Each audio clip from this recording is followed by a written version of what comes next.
बताते हैं जो एकादशी का व्रत करते हैं उन्हें पूरा माघ स्नान करने का पुण्य प्राप्त होता है। माघ महीना जो कि प्रयाग में करते हैं, ठीक से सुन लो, आपके काम आएंगी बात। और ये बातें मैं पहली बार बोल रहा हूँ, एक बार फिर रिपीट कर रहा हूँ। जो 11 का व्रत करते हैं, एकादशी का व्रत करते हैं, उन्हें माघ स्नान करने का फल प्राप्त होता है। जो एकादशी का व्रत करते हैं उन्हें चांद्रायण व्रत करने का फल प्राप्त होता है। इतनी बड़ी महिमा है 11 के व्रत, इससे बड़ा कोई व्रत नहीं है। आपने एकादशी का उद्यापन भी कर दिया है तो भी कुछ प्रमुख एकादशी करते रहिए। उसके नाम मैं बता देता हूँ। माता जी सो रही हैं, इनको जगा दो। आप ही लाल मैया, आप ठीक से बैठिए मेरी तरह, आपको ही बोल रहा हूँ। ऐसे थोड़ी स्टेरिंग घुमाओ ऐसे। हरे प्रबोधनी एकादशी कीजिए, कार्तिक में पड़ती है। उत्पन्ना एकादशी कीजिए, बहुत अद्भुत है। पद्मा एकादशी की बहुत अद्भुत है। आंवले की एकादशी कीजिए, बहुत अद्भुत है। बरूथनी और मोहिनी एकादशी, बैसाखी, दोनों ही अद्भुत है, बहुत ज्यादा। निर्जला, देवसैनी, पापांकुशा, ये वह एकादशी है कि यह एकादशी छूटनी ही नहीं चाहिए। ये एकादशी ये आपने उद्यापन कर दिया है तो भी ये कुछ प्रमुख हैं, इनको करते रहिएगा।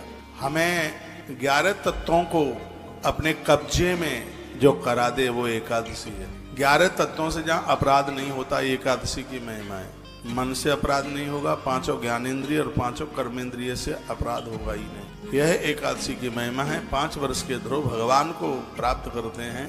5 साल के ध्रुव एकादशी का व्रत करते, पांडव एकादशी का व्रत करते हैं। पहले दिन की एकादशी जो 10वीं जिसमें पड़ जाती है वो मत करना। कुंती माता ने बहुत समझाया था गांधारी को कि दीदी आप पहले दिन की एकादशी मत किया करो जिसमें 10वीं पड़ती है वो वाली। पहला दिन 10वीं नहीं है तो कर सकते हैं। कहा कि इससे संतानक क्षय होती है, ये माता कुंती ने समझाया था और वो गांधारी नहीं मानी और उसका असर उसके बच्चों के ऊपर पड़ा। पुण्य तो हुआ नहीं, अपराध और हो गया। इस बात के ऊपर मैं बहुत जोर देता हूँ। 11 जिसमें बिल्कुल भी 10वीं नहीं है, ये आयु बढ़ाएगी, बल बढ़ाएगी, स्मृति बढ़ाएगी। और जैसे एकादशी में 10वीं पड़ रही है वो हमारे प्राणों को भी ले लेगी, आयु छीन कर देगी। मैं आपको कंफ्यूज नहीं करूंगा, वही बातें बोलूंगा जो हमारे ग्रंथों में लिखी है। इसलिए आप एक आध बार यहाँ में पूछ लिया करें या हमारी वीडियो वगैरह देख लिया करें तो जिससे कंफ्यूज ना हूँ। एकादशी की महिमा आप सुन रहे हैं।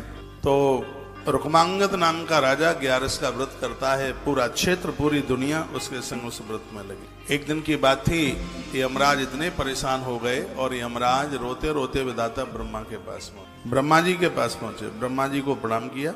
ब्रह्मा जी ने रोते हुए देखा यमराज को, कहा क्या हुआ।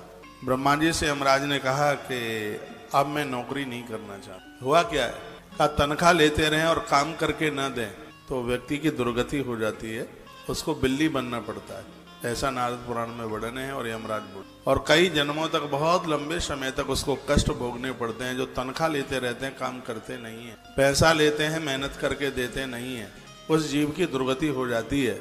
भगवान मैं देवताओं से सम्मान ले रहा हूँ लेकिन काम कुछ रहा नहीं है। 28 नरक में ताले पड़े हैं। मृत्यु लोक से आने का रास्ता बंद हो गया है। कोई भी पापी रहा नहीं मृत्यु। पहले लोगों ने खूब पाप कर लिए हैं दुनिया भर के। रुक्मांगद नाम के राजा ने सबको एकादशी का व्रत करा दिया है। सगरे पाप जल गए हैं। सब गरुण की पीठ पर बैठते बैठते नारायण के भवन विष्णु लोक जा रहे हैं। मेरे यहाँ की तो जरूरत ही नहीं पड़ी किसी। जब काम ही नहीं तो फिर दाम किस बात का। अब काय की किसकी नौकरी करे।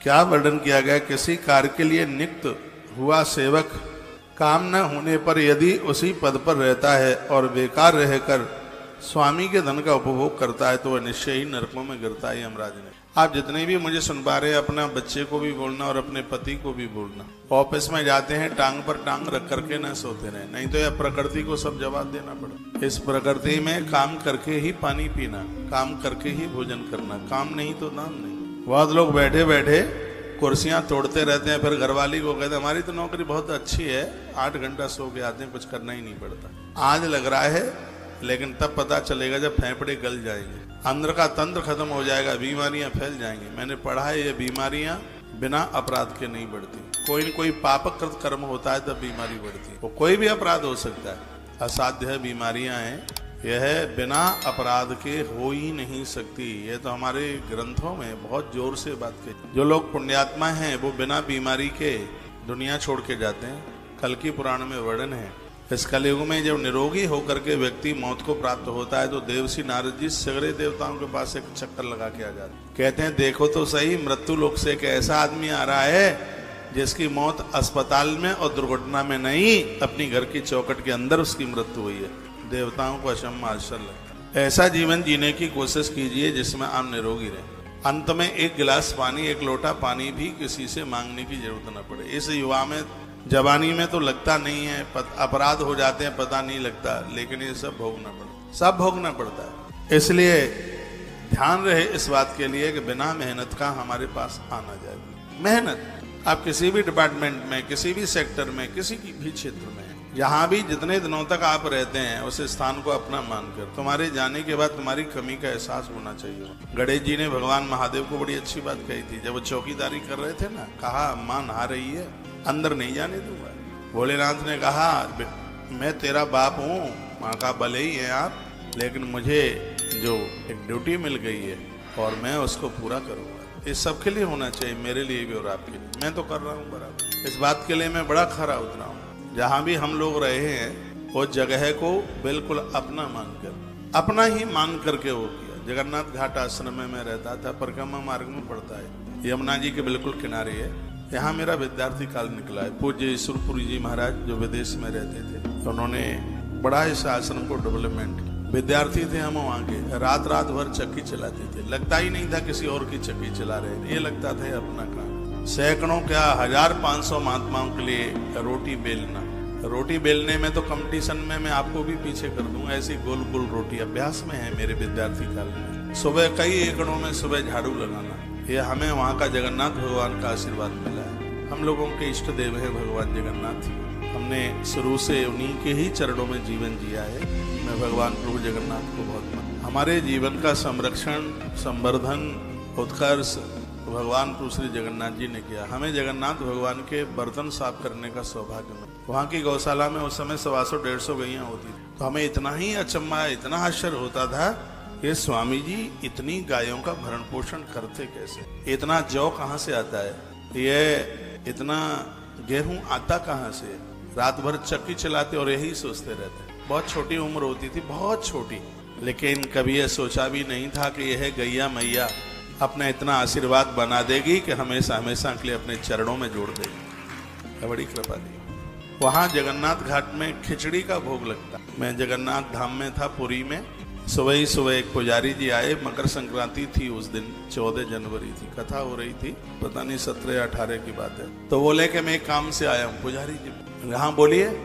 कहा भगवान जगन्नाथ खिचड़ी से बहुत प्रसन्न होते हैं, और हमने तो सुना है कि तुम आश्रमधारी हो, तुम जगन्नाथ भगवान को मानते हो, तो आश्रम में खिचड़ी रोज जरूर बननी चाहिए। तब से लेके आज तक खिचड़ी की एब्सेंट नहीं है यहाँ पे, खिचड़ी बनती, जगन्नाथ भगवान की खिचड़ी। तो मैं आपको यह कहना चाह रहा हूँ कि हम जहाँ भी रहें, हम वहाँ ना रहें तो हमारे हटने का वहाँ पर एक कमी का एहसास हो, और हम वहाँ से हट गए तो भी व्यवस्थाएं वैसी की वैसी चलती रही, तो इसका मतलब है कि हम तो फ्री फंड में ही पैसा लेने लगे। आप कुछ दिनों के लिए पियर चली जाती है मेरी बहनों, तो आपके ससुराल में घर में कुछ ऐसा होना लगे तो सही कि बहू पियर गई है तो सब काम गड़बड़ हो रहे हैं, काम सीमेंट नहीं रहा है, और तुम्हारे जाने से फिर वैसा का वैसा ही सब दिख रहा है, तो इसका मतलब है कि पापड़ पड़े पड़े ही खाया है। आप किसी भी डिपार्टमेंट में, कहीं भी, आप प्राइवेट सेक्टर में हैं या आप सरकारी दफ्तर में हैं, प्रकृति से 1 रुपया लें तो प्रकृति को 5 रुपए का काम करके दें। कबीर जैसे महापुरुषों ने कहा था, कर्म ही मेरी पूजा है। ये कर्म फिर हमारी आराधना, हमारी पूजा है। मुझे यमराज की बात बहुत अच्छी लगी। यमराज विधाता ब्रह्मा से कहते हैं, यदि काम ही नहीं है तो इस पद पर फिर अब बैठ के क्या करेंगे, क्या सम्मान लेकर के करेंगे। अब नहीं, अब नौकरी नहीं, क्यों, काम नहीं हमारे पास। देवर्षि नारद जी ने यह सुना। नारद जी पहले तो अचंभित होने लगे। यमराज बोले, हे देवर्षि जी, इस समय पृथ्वी पर जो राजा राज्य कर रहा है वह पुराण पुरुषोत्तम भगवान ऋषिकेश का, भगवान नारायण का परम भक्त है रुक्मांगद। राजेश्वर रुक्मांगद अपने राज्य के लोगों को नगाड़ा पीट पीट करके सावधान करता है कि सबको एकादशी का व्रत। राजा पूरी प्रजा से करा लेता है व्रत, और आपसे, अपने घर के लोगों से भी नहीं कुछ हो पाता। आप आरती में खड़े रहते हैं, चिल्ला चिल्ला के हार जाते हैं, लेकिन आपका बेटा नहीं आता आरती में खड़ा होने। आप कहें कि बेटा आजा थोड़ा घंटी बजा दे, नहीं आता। आप घर में किसी को भी बुलाते हैं, आपकी कोई सुनता ही नहीं है। घर के माहौल को इतना बढ़िया